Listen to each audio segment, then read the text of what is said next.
Changes in laws can have a direct impact on your financial well-being.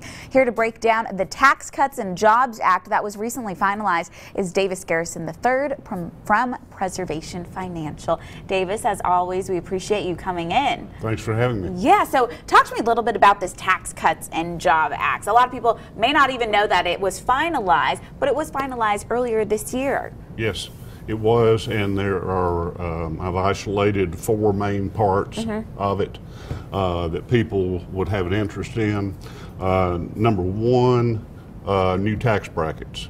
There are still 7 tax brackets, but they break out to 10%, 12%,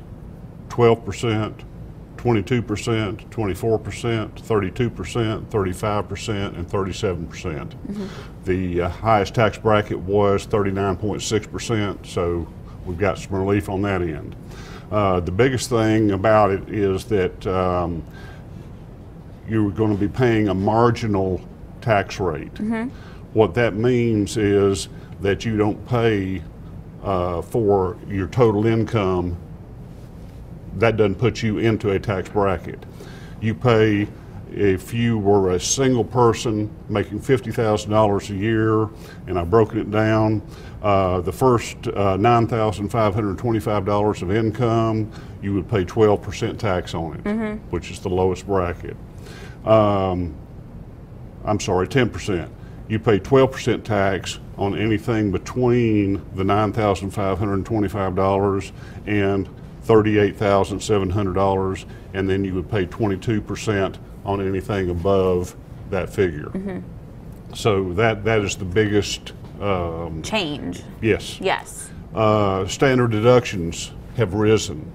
Because of that, a lot of people who itemized before will not be itemizing now. The standard deduction almost doubled. For a single person, it's $12,000 now.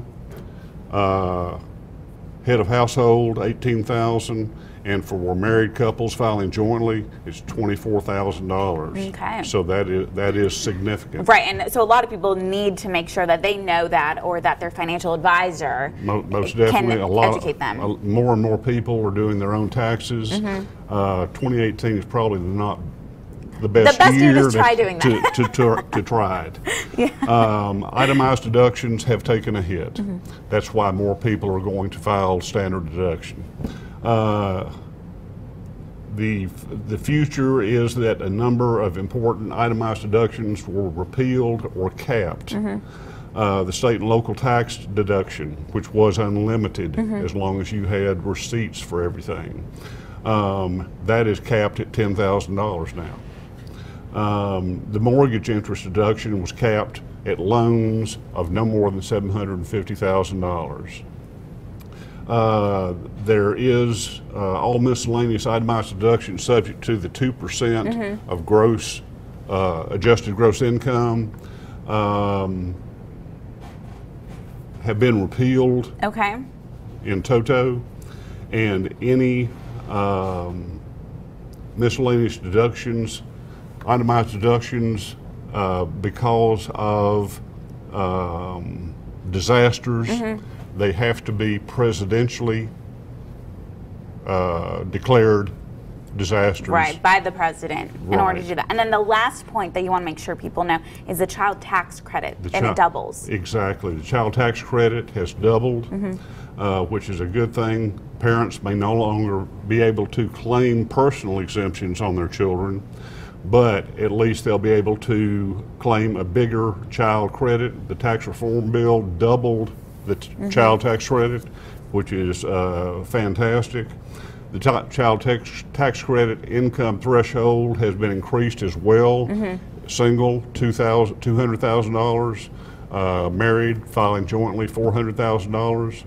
And so, plus, there is a new adjusted gross income on medical expenses. It's 7.5%, down from 10%. Right. And everything, all of this, with the exception of the new 7.5% adjusted gross income for medical expenses, take place Yeah. in 2018, but the 7.5% is effective immediately. Right. There's a lot of numbers, and it can be very daunting when someone is trying to do their taxes. Yes. So, Davis, we appreciate you coming in, kind of breaking it all down for us. If you want to talk to Davis Garrison the Third from Preservation Financial, all the information is on your screen. You can give them a call, stop by their office off of Sunset Drive, or go to preservationfinancialgroup.net. And also, you can get a booklet on how women can take their finance into their own hands. Davis, we appreciate it. Empowering women and Social Security. You have no idea how many women we've had call and request a copy of it. Well, we appreciate it. Thank you so much. Thank you. The preceding portion of Daytime Tri-Cities was sponsored by